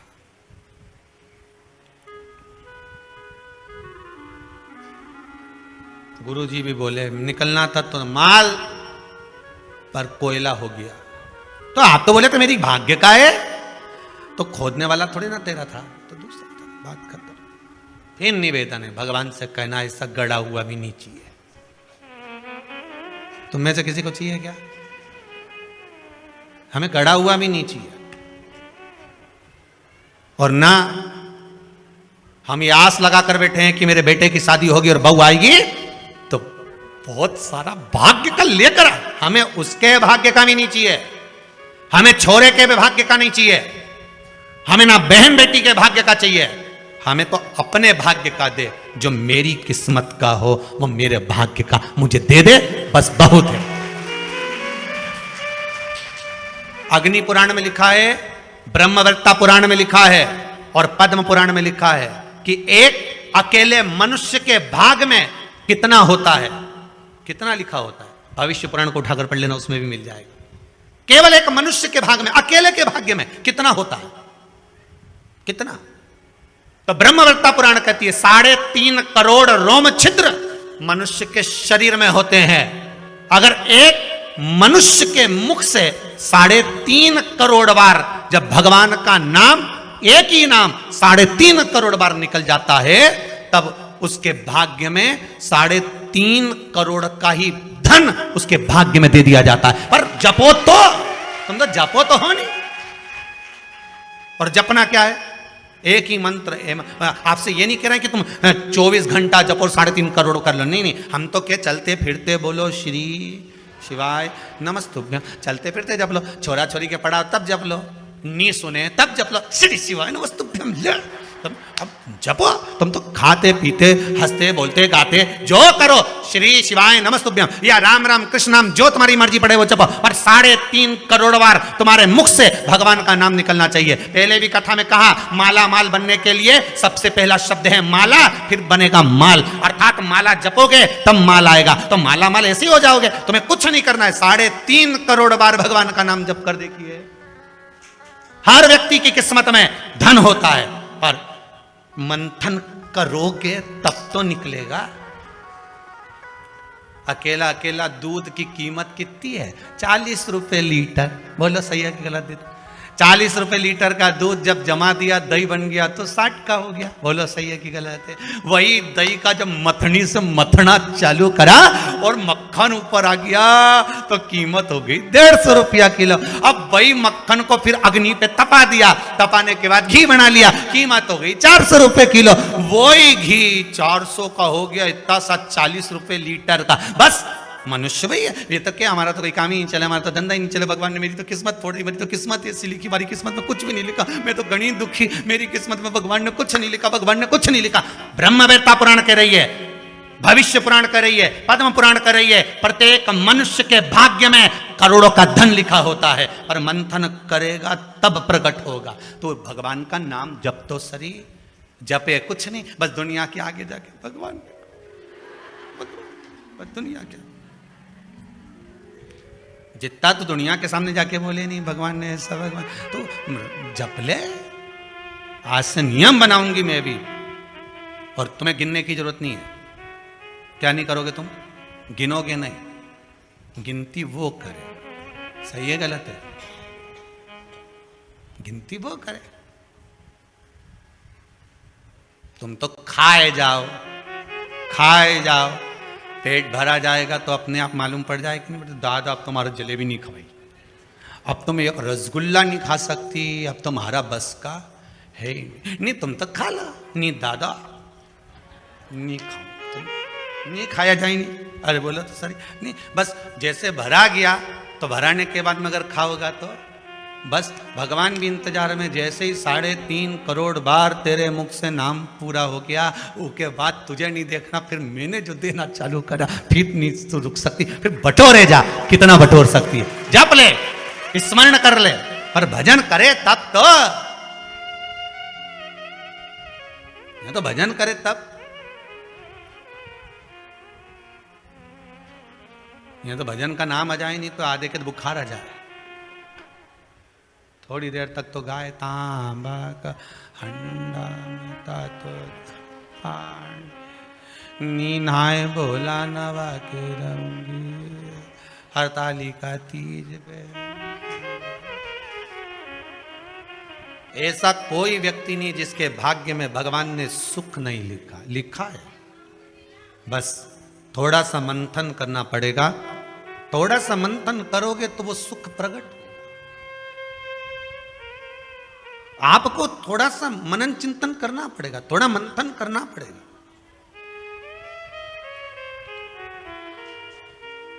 महाराज, अगर भगवान की भक्ति को पाना है, भगवान के स्मरण को पाना है, तो फिर थोड़ा सा मंथन कर कर प्राप्त किया जा सकता है। भगवान से निवेदन करना कि मुझे मेरे भाग्य का देना, मुझे दूसरे के भाग्य का नहीं चाहिए। जो मेरी किस्मत में लिखा हो वो देना, हमें दूसरे के हिस्से का। और जो दूसरे के हिस्से का लेता है उसकी दशा क्या होती है, शिव महापुराण की कथा कहती है। जो दूसरे का हिस्सा खा लेता है, दूसरे का हिस्सा ले लेता है, शिव महापुराण कहती है उसकी दशा क्या होती है वो भी देख लीजिए। उसमें एक देवता ऐसे हैं जिन्होंने दूसरे का हिस्सा खाने का प्रयास किया था। एक देवता ऐसे हैं जिन्होंने दूसरे का हिस्सा खाने का प्रयास करा था, और आज भी उस देवता से दुनिया डरती है। और उन्होंने दूसरे का हिस्सा खाने का प्रयास करा था तो शंकर भगवान ने उसको भी नहीं छोड़ा था। कौन से देवता हैं? वो बाल्टी में हर शनिवार को आते हैं आपके यहां। कौन से? शनि देव। उनने क्या करा था? भगवान सूर्य नारायण ने अपने सारे पुत्रों को देखा, सारे पुत्रों को, तो सारे पुत्रों को देखकर आज मेरे सूर्य नारायण भगवान बड़े सुखी हुए, बड़े प्रसन्न। मेरा पुत्र शनि भी श्रेष्ठ है, मेरा पुत्र यम भी श्रेष्ठ है, सब ठीक है। आज भगवान सूर्य देवता ने अपने पुत्रों को बुलाकर कहा, आज मेरा मन कर रहा है कि मैं सारे लोगों का राज्य अपने पुत्रों को बांट दूं, सबको अपना अपना हिस्सा दे दूं। और केवल ये सूर्य नारायण भगवान अकेले नहीं सोचें, प्रत्येक घर में रहने वाला बुजुर्ग, पिता, माता ये सोचती है कि मैं अपने जीते जी अपने बच्चों को हिस्सा दे दूं, क्योंकि उसको मालूम है अगर मेरे प्राण छूट गए, मेरे नेत्र बंद हो गए, उसके बाद में ना जाने क्या होगा, कौन किसको देगा, नहीं देगा, किसका भरोसा। मैं अपना एक एक क्षेत्र का हिस्सा मैं देना चाहता हूं। शनि महाराज जी को भी हिस्सा दे दिया गया। अब जब शनि महाराज जी को हिस्सा दे दिया तो शनि महाराज जी संतुष्ट नहीं हुए। दुनिया में ऐसे लोग बहुत सारे हैं जो संतुष्ट बहुत कम हो पाते हैं। समय की परिभाषा है। हो सकता है कि घर में जब बड़ी बहू आई होगी तब घर की परिस्थिति इतनी नहीं रही होगी, बोलो सही है कि गलत है? हो सकता है बड़ी बहू के आने के समय पर इतनी परिस्थिति नहीं रही हो, इतना धन घर में नहीं रहा हो, तो बड़ी बहू को जो दिया चढ़ावे में हो सकता है कि कुछ 1 तोला 2 तोला 3 तोला दे दिया होगा, या थोड़ी साड़ियां थोड़ा सा लहंगा हल्का दे दिया होगा। हो सकता है थोड़ी सी रकम थोड़ा सा आभूषण कम चढ़ गया होगा। और आज आते आते आते आते समय बदल गया, हो सकता है भोलेनाथ जी ने कृपा कर दी और अब धन ज्यादा आ गया, तब दूसरे बेटे की शादी करी तो अच्छे से कर दी, पैसा भी खूब लगा दिया, तो इसमें दोष होना चाहिए क्या? दुख होना चाहिए क्या? नहीं, समय की परिभाषा, समय की परिभाषा। पर कई लोग होते हैं जो संतुष्ट नहीं हो पाते। बड़ी बहू को लगा छोटे की शादी में तो इतना खर्च कर दिया माता जी ने और मेरी शादी में कम करा, हृदय नहीं ना ना ना। माता की दृष्टि में कभी कोई पुत्र छोटा और बड़ा नहीं होता। उसने बराबर का दूध पिलाया है, स्तन पान कराया है, उसकी दृष्टि में कोई छोटा नहीं कोई बड़ा नहीं, सब बराबर। महाराज शनिदेव के मन में संतुष्टि नहीं हुई। जब शनिदेव के मन में संतुष्टि नहीं हुई तो शनि महाराज उसी समय पर अपने सारे भाइयों का हिस्सा बटोरने लगे, उस पर कब्जा करने लगे। कब्जा करने लगे तो सूर्य देवता की आंख में जल भर गया। कितना तेजवान सूर्य नारायण, कितने तेजवान, कितना तेज भगवान सूर्य के पास में था। पर शनि महाराज को देखकर आज रो रहे हैं। शनि महाराज को देखकर बहुत करबद्ध निवेदन करके कहेंगे, भगवान अगर पुत्र दे तो संस्कारी दे, भगवान अगर पुत्र दे तो संस्कारी दे। संस्कारी अगर पुत्र होगा तो जीवन की सार्थकता होगी। अच्छे अच्छे सूरमाओं को भी अपने बेटों के कारण रोते हुए देखा है। अच्छे अच्छे सूरमाओं को भी जब बच्चे बड़े हो जाते हैं, घर में बहुएं आ जाती है, माता पिता की चलना बंद हो जाती है, बहू बेटों की चलना प्रारंभ हो जाती है। पिता कुछ भी कहता है, बेटा दौड़ कर चिल्ला कर दौड़ता है। सास कुछ भी कहती है, बहू चिल्ला कर दौड़ती है। अच्छे अच्छे सूरमा को भी इसीलिए आपको बार बार कहते हैं, जब तक शरीर चले और तुम्हारे घर में चले, तब तक सारे दान पुण्य भजन कीर्तन सत्संग तीर्थ सब कर लो। उसके बाद में अगर 50 रुपया भी दान करोगी नहीं तो छोरा की दृष्टि में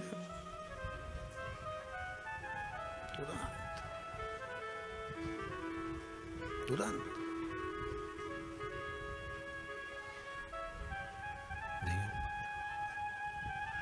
हम दूसरी जगह जाकर क्या कहें। यहीं कुबेरेश्वर धाम में भी देखने को मिलता है, बेटे अपनी बूढ़ी बूढ़ी माओं को जब दर्शन के लिए, माँ नहीं मानती, हमें तो जाना है कुबेरेश्वर धाम, हमें तो जाना है, जिद पकड़ लेती हैं, लेकर आती हैं। और माँ उनसे कहती है, ला रे दे दे 50 रुपए दे दे। तो छोरा हूं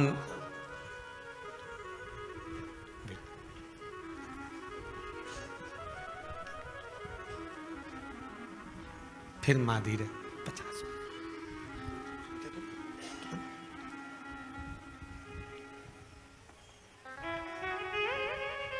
आखिरी में माँ का जब अपमान होते हुए बार बार देखते हैं तो हम भी हाथ जोड़कर कह देते हैं, मत मांग, जाओ। बाबा कुबेरेश्वर भंडारी है, देना और नहीं देना तो आपके हाथ में है, पर मेरा बाबा कभी नहीं सोचता कि मुझे इसको देना है कि नहीं देना। यहाँ तो जिसका पाँव आ गया, जो इस गेट से अंदर प्रवेश कर गया, कंकर के संकर से मिल गया, और जो दिल में लेकर आया है बाबा 3 महीने में तो वापिस बुला ही लेता है। यहाँ देना और लेना मूल नहीं है।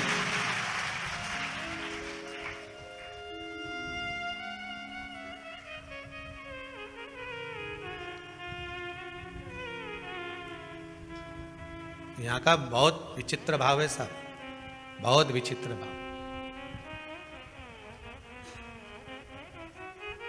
इस कुबेरेश्वर धाम से अगर कोई चप्पल भी बदल कर ले जाता है ना, तो वो चप्पल भी हिला के रख देती है, उसको रुला रुला देती है।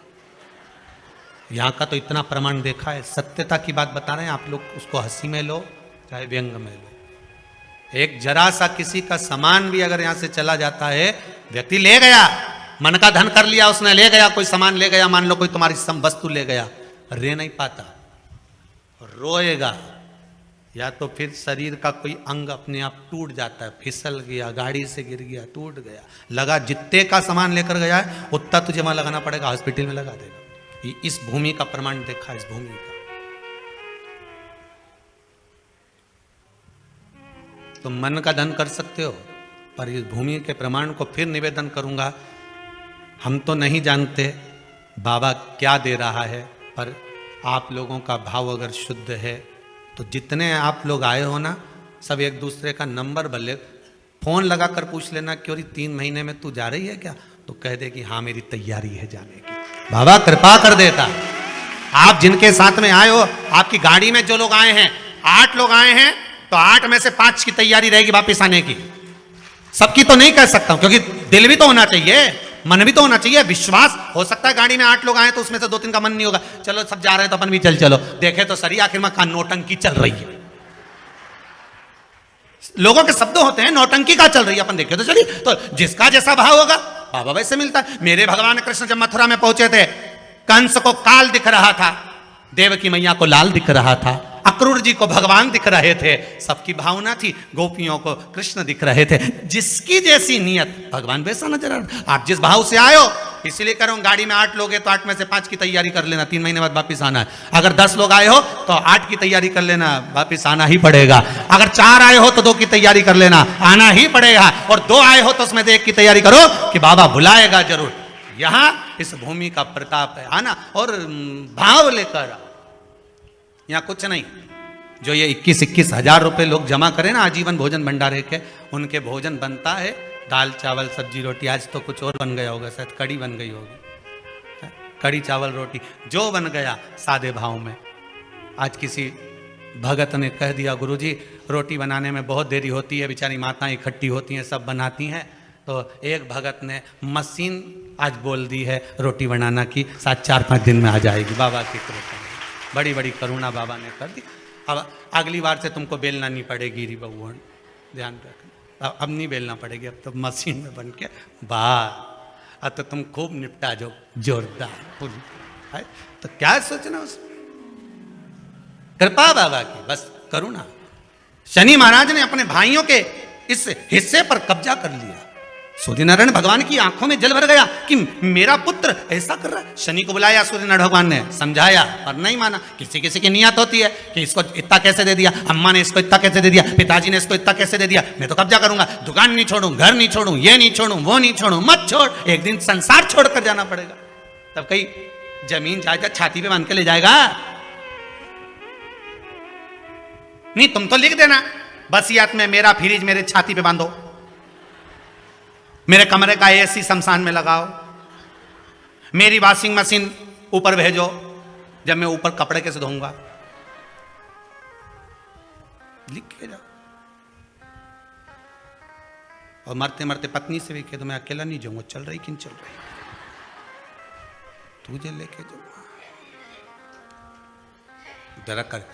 एक पत्नी की नौकरी दिल्ली में लग गई और एक पति की पत्नी मर गई।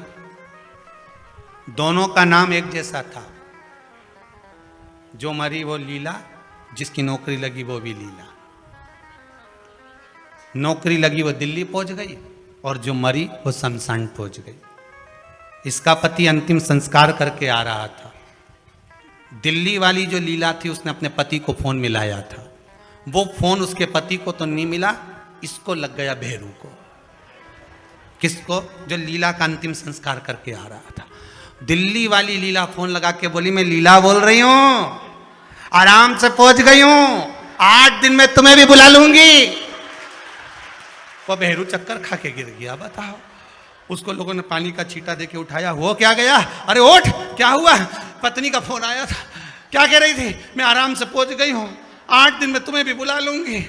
इतने में रिश्तेदार बोले, अरे वो तो मर गई, फोन थोड़ी ना ले गई। किसी ने दूसरे ने लगा दिया, वो तो दूसरे की लीला का फोन इसके पास पहुंच।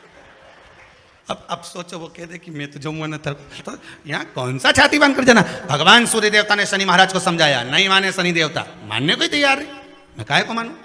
नहीं माने तो सूर्य देवता ने अपने गणों को भेज दिया, जाओ जरा शनि महाराज को जरा हटाओ वहां से। शनि महाराज को गुस्सा आया और शनि महाराज ने उन सारे गणों को नष्ट कर दिया। अब एक बार अगर कब्जा हो जाए तो कोई छोड़े, बड़ी मुश्किल से छोड़े। वो तो अच्छा है शमशान में कोई कब्जा नहीं करे, हाँ, नहीं तो लिख जाए इतनी जगह में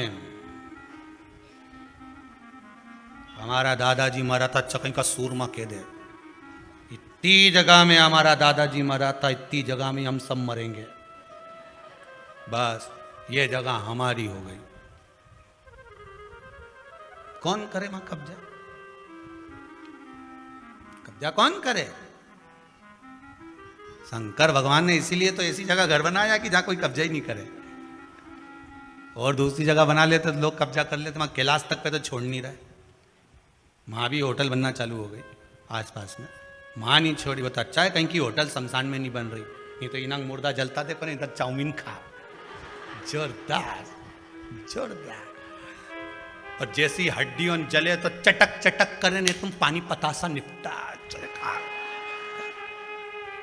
तो अच्छा है कि वहां होटल नहीं बनी।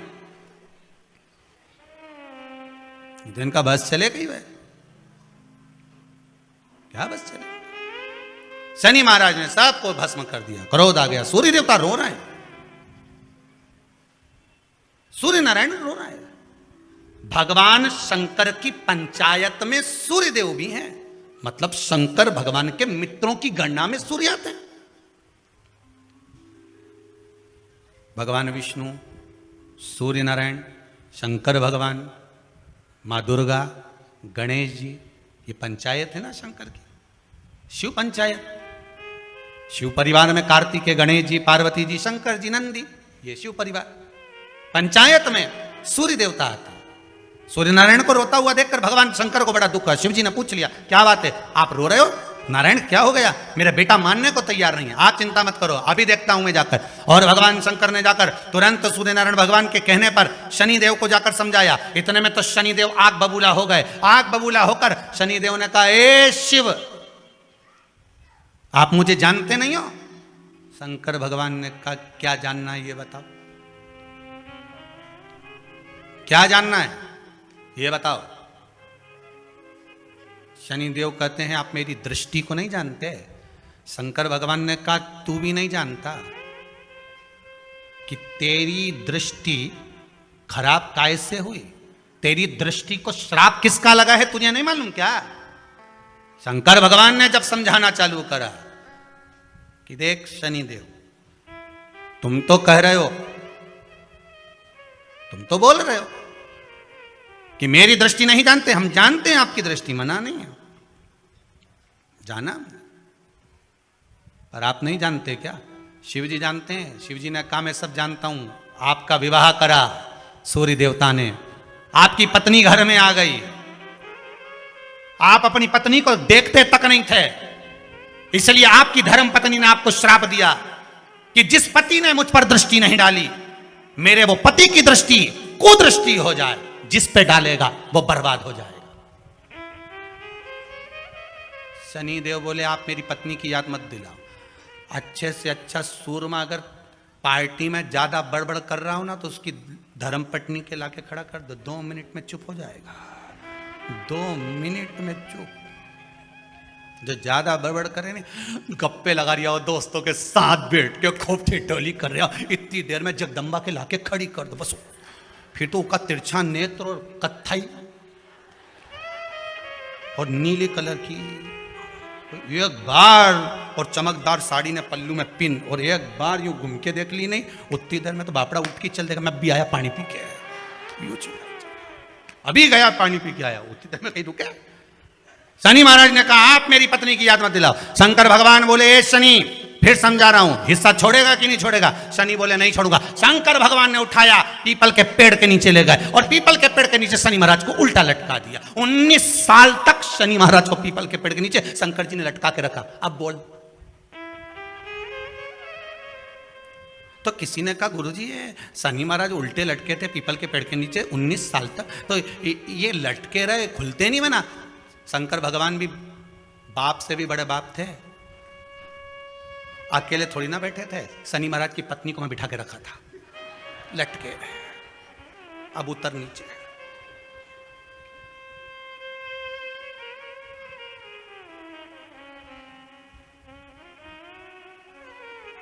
शनि महाराज ने देखा इसी ने मुझे श्राप दिया है, मेरी दृष्टि कुदृष्टि हो जाए, और इसको मैं देखना पसंद नहीं करता। तो शनि ने 19 साल तक आंख नहीं खोली। शंकर जी ने भी कह दिया था यहीं बैठी है, खोल मत लीजिए, तो बाप खोले ही नहीं आंख, ओंधा लटके पीपल के पेड़ में। कई बार शनि महाराज ने शिव जी से कहा गई क्या?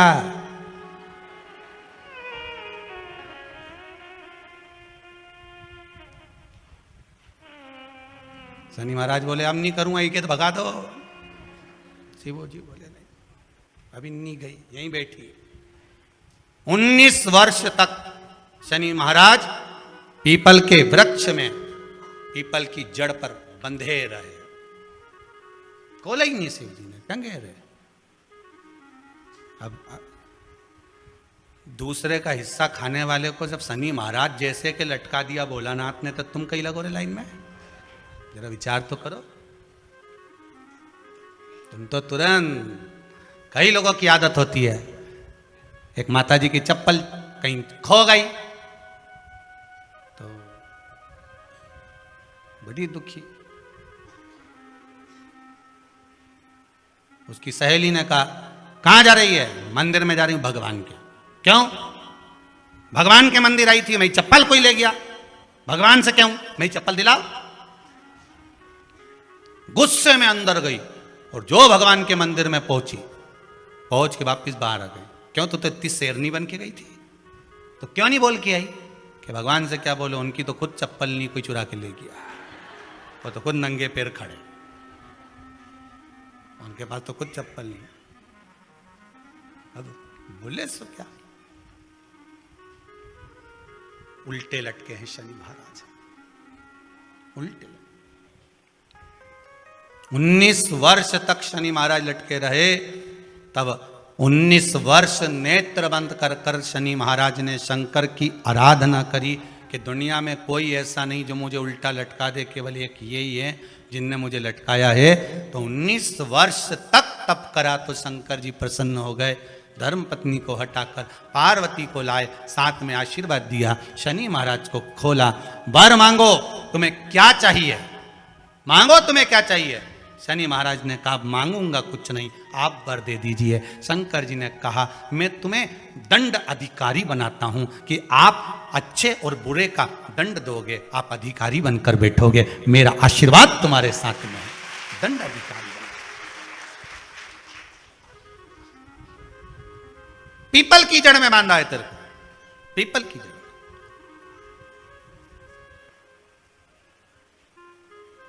जब दधीचि ऋषि की अस्थियां चली गई, उनकी धर्मपत्नी सुवाच ने देखा मेरे पति को मार दिया गया, मेरे पति की अस्थियां ले गए राक्षसों का संहार करने के लिए, उनकी अस्थियां लेकर चले गए, मेरा पति चले गया। सुवाच गर्व से थी, मरना चाहती थी, प्राण छोड़ना चाहती थी। शिव जी ने देखा ये तो अग्नि के ऊपर चढ़कर अपनी देह त्याग रही।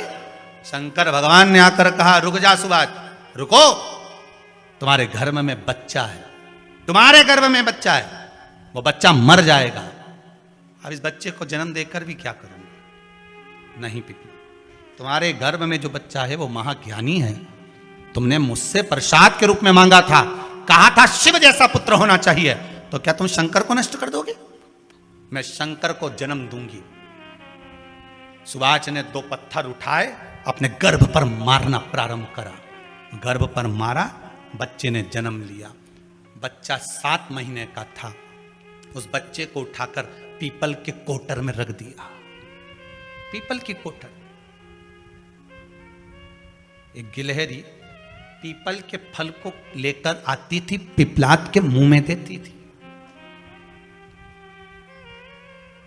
शिव का एक अवतार, इसलिए शंकर का नाम ही पिपलेश्वर महादेव। शिव का एक अवतार पिपलाद के रूप में हुआ है।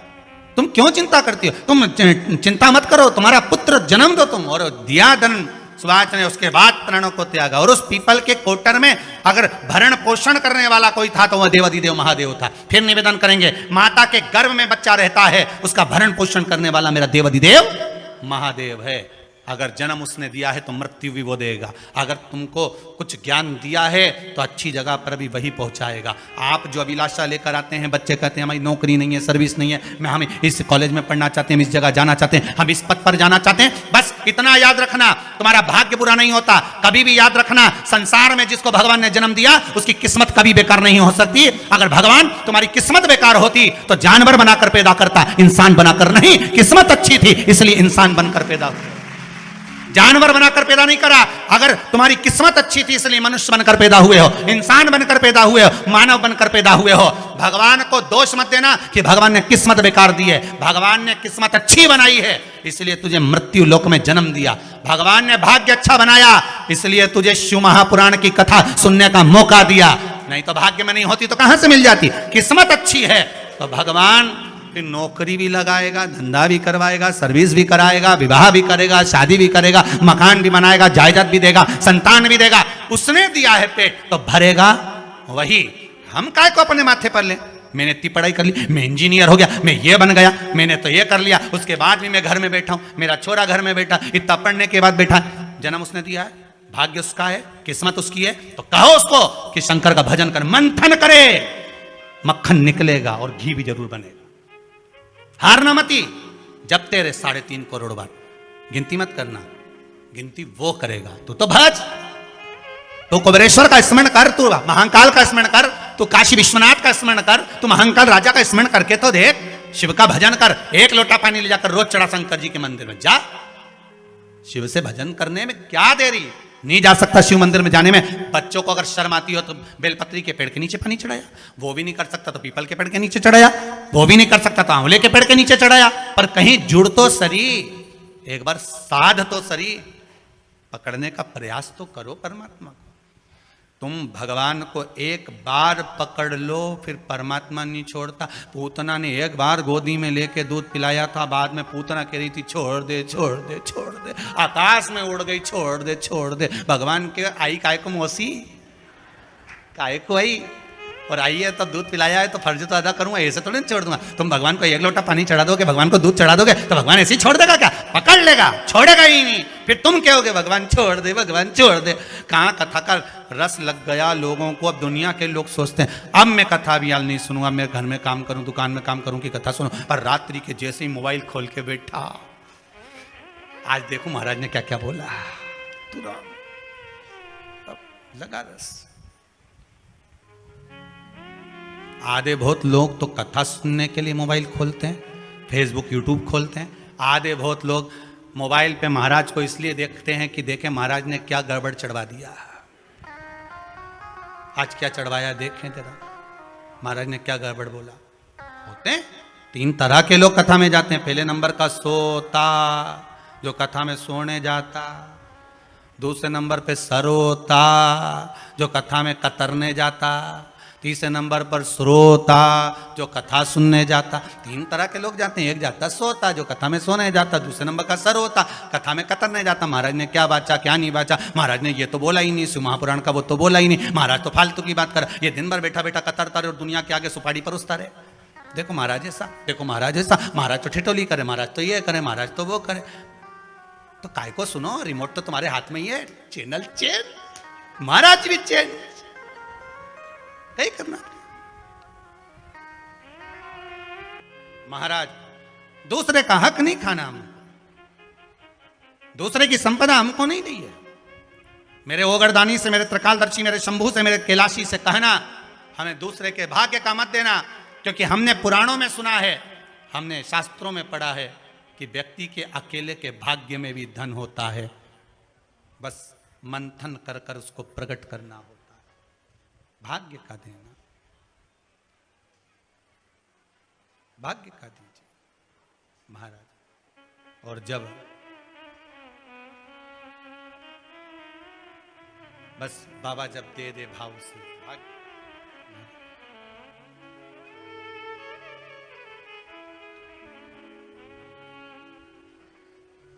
भगवान शिव का स्मरण सुख प्रदान करने वाला है महाराज। देखी है जब से ये तस्वीर तेरी, तब से बदल गई है तकदीर।